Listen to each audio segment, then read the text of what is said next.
one can't help but think about inclusivity, heteronormativity, and visibility when thinking about Star Trek Discovery.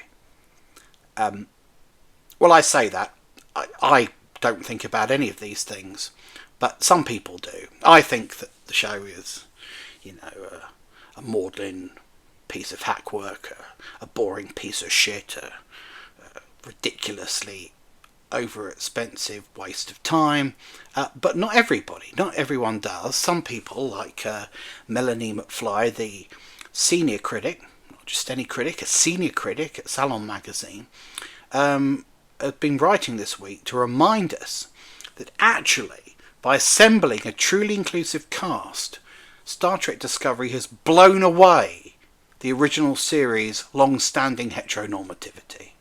And I thank her for that reminder. And on that note, I'd like to dedicate this week's show, in the spirit of inclusivity, in the spirit of black visibility, to the late O.J Simpson.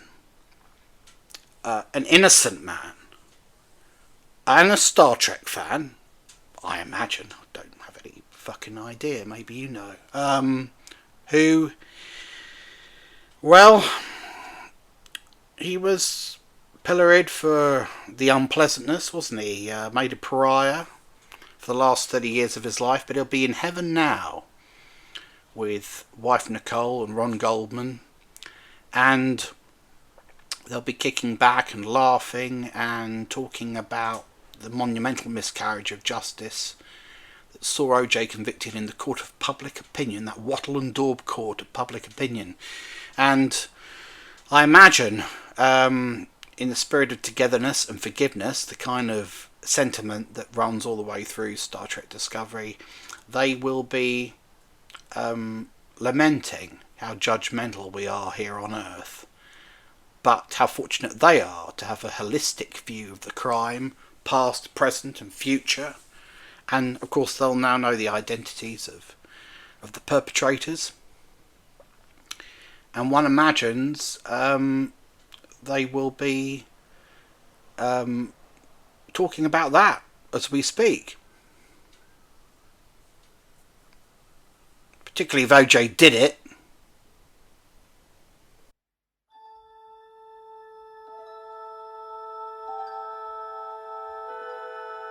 Space. A continuous extension interval between planets, stars and other objects. These are the critiques of the critic McElvoy, his continuing mission to review strange new shows, to seek out new work and new bastardizations, to boldly note what no critic has noted before.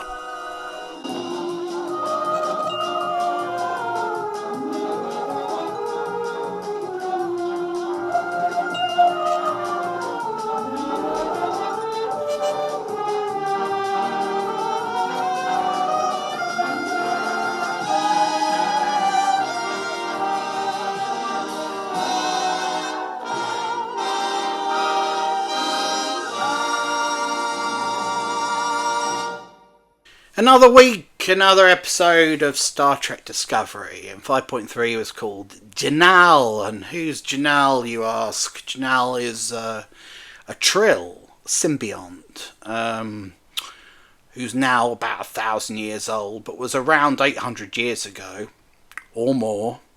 This show isn't quite sure about its timescale. I was talking about 800 years ago last week and this week, but also it talks about the Dominion War, which would be 1,000 years before the events in this episode. It's all very confusing, isn't it? I need a whiteboard to work out this shit. Do you? But I hope you're paying attention, are you? Yeah. Janelle's a symbiont, a Trill symbiont, who was part of a science team who, along with some other Federation scientists and some non-Federation scientists, he won't divulge who they are because the writers don't know, found the progenitors' evolution tech, the tech that they use to ejaculate into the primordial ooze of many worlds. And they use that tech, obviously, to propagate their species on several planets, as we know from the chase. Anyway, this team of scientists, they found it.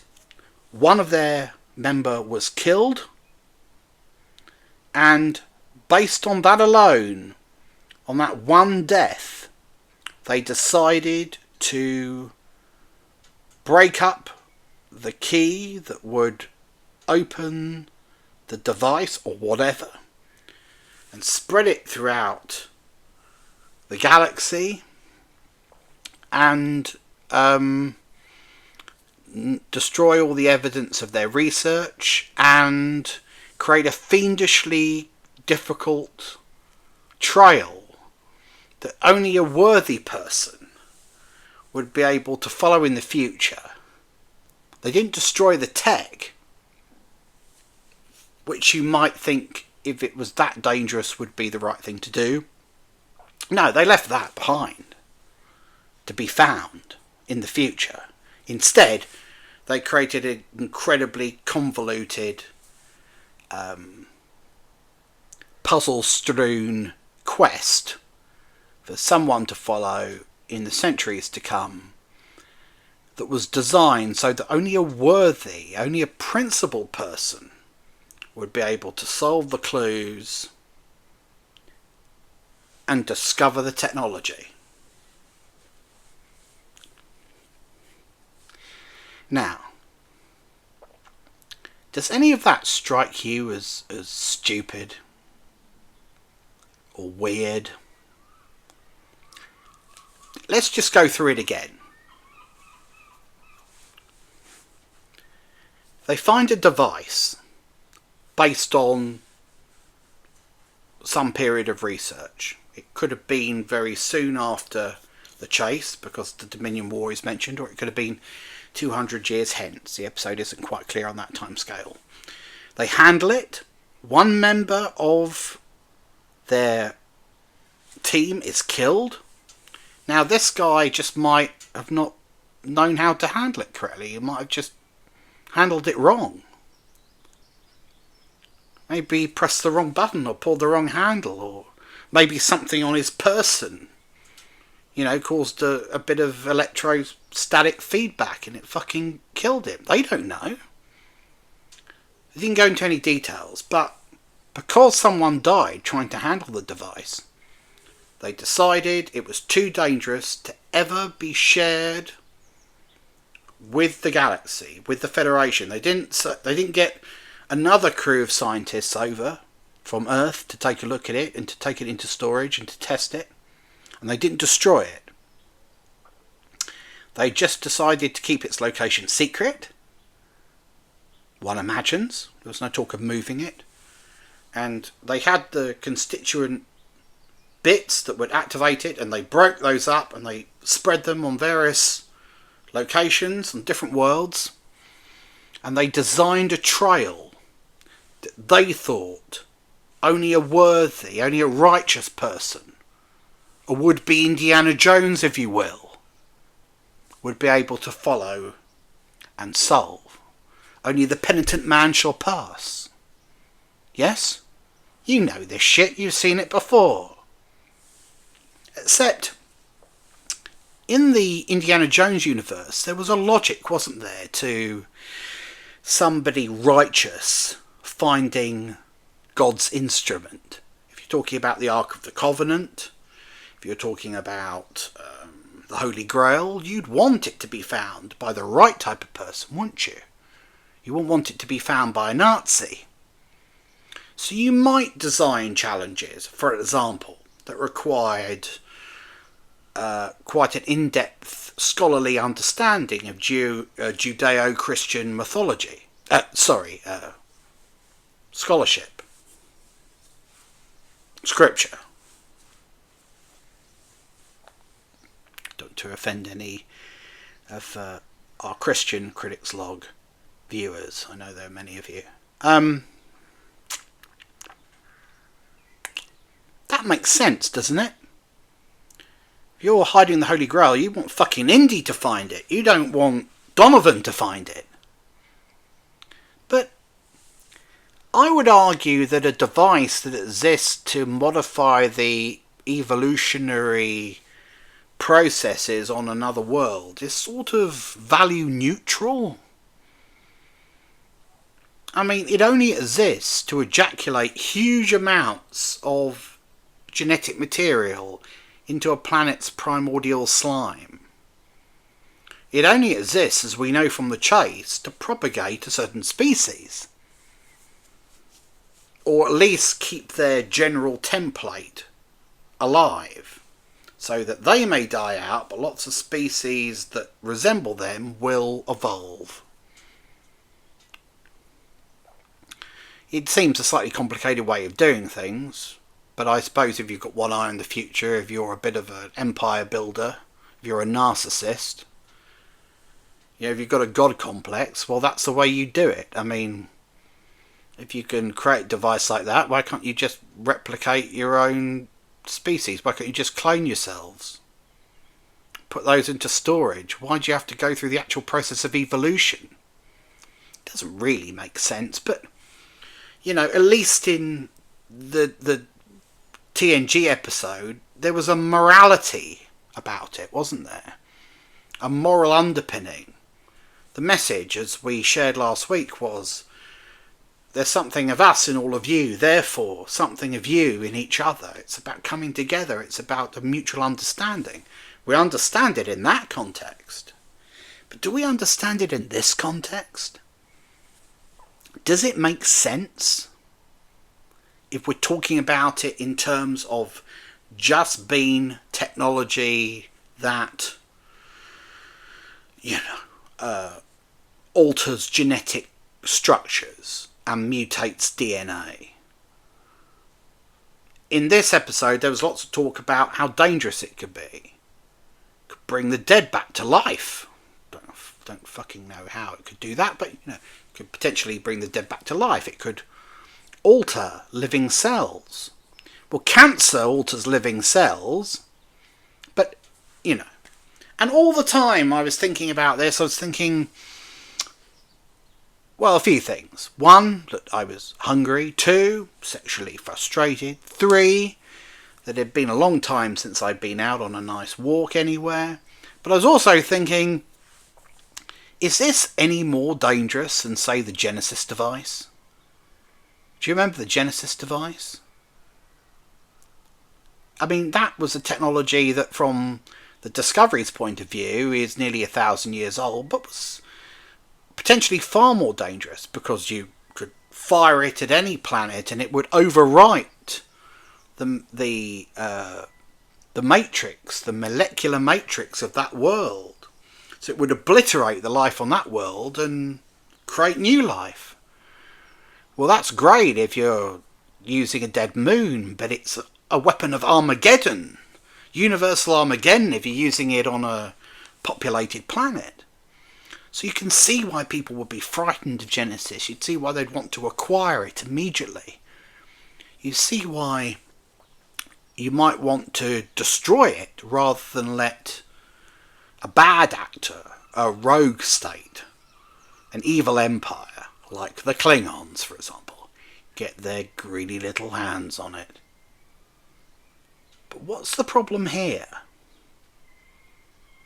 Why did Janelle's team of scientists fear the progenitus technology, this billion-year-old device that they used simply to ensure that their own genetic pattern would endure? Why are they so frightened of it? And then we get on to the issue of the quest. And the quest, if you think about it, doesn't really make any sense either.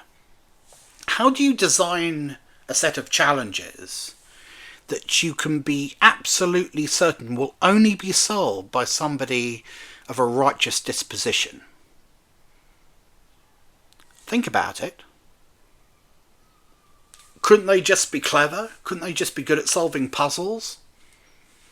Couldn't they just understand what a good person would do?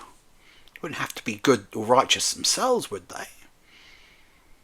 It's like, I don't know, an idea written on the back of a fact packet, isn't it? Something that someone like, I don't know, the Discovery Writers' Room haven't really thought through. Like every other idea on this fucking show.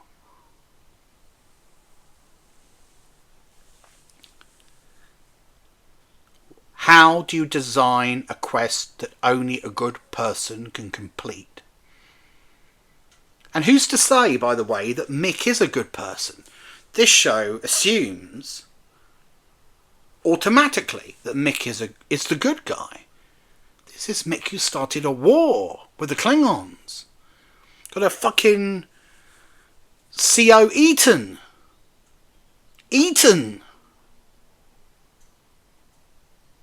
She's cultivated a relationship with a genocidal maniac from the Mirror Universe.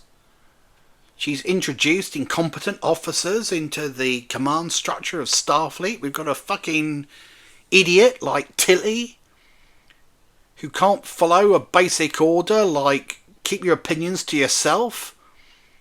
Now training cadets at Starfleet Academy.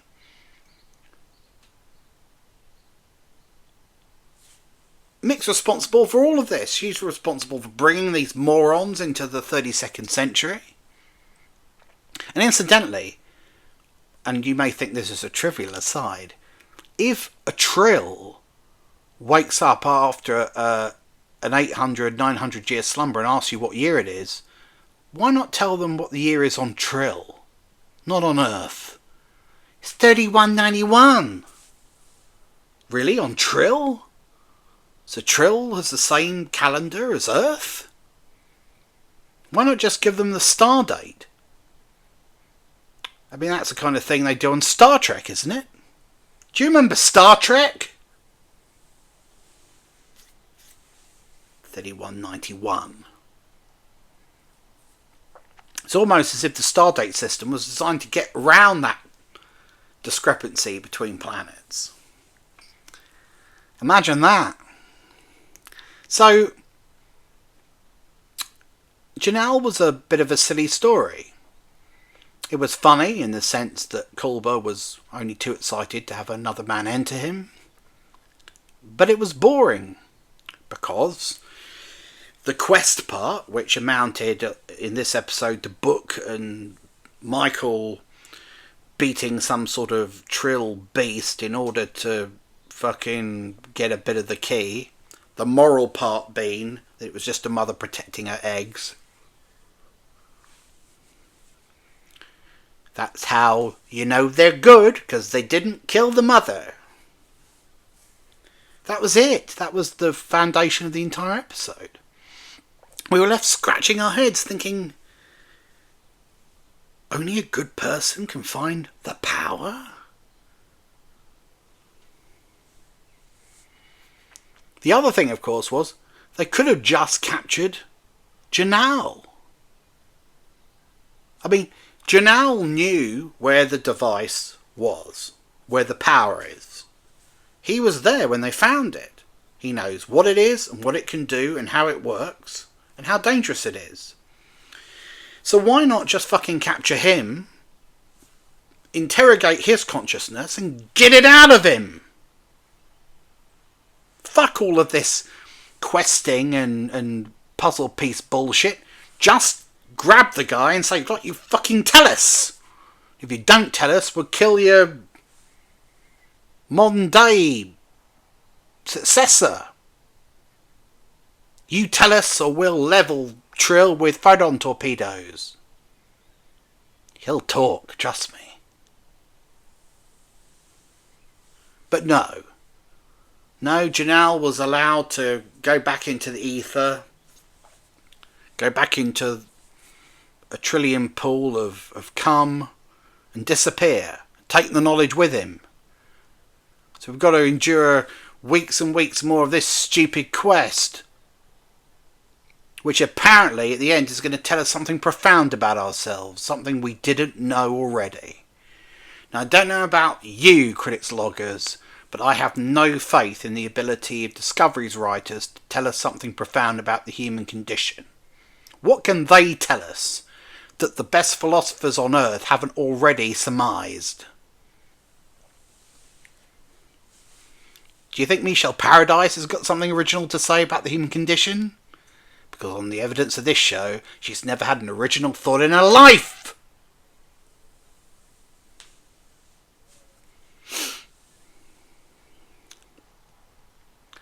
And on that note, let's do anomalous readings.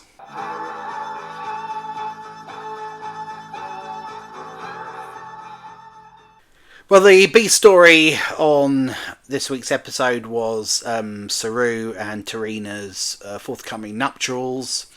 Tarina's advisor told her that because of Vulcan purists on the new joint Romulan-Vulcan homeworld, i.e. racists, he didn't recommend that they made their announcement. It would be politically destabilising. Saru, who apparently gives in to racism at the toss of a hat, went, yeah, okay, good point. Thankfully, Tarina talked him out of it. Since when were Vulcans racists anyway? Adira and Grey broke up, which is great, because they were always an extremely boring couple who only really existed to make gay and trans people visible on the show, but they had no internal life of their own and no personality. I, for one, will not mourn their relationship.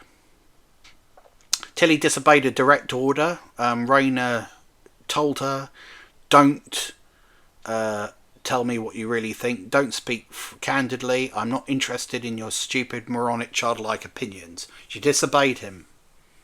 That is why Tilly should not be a drill sergeant at Starfleet Academy. Okay? Tilly's hair no longer suits her head. That may not bother you, but it really irritates the piss out of me.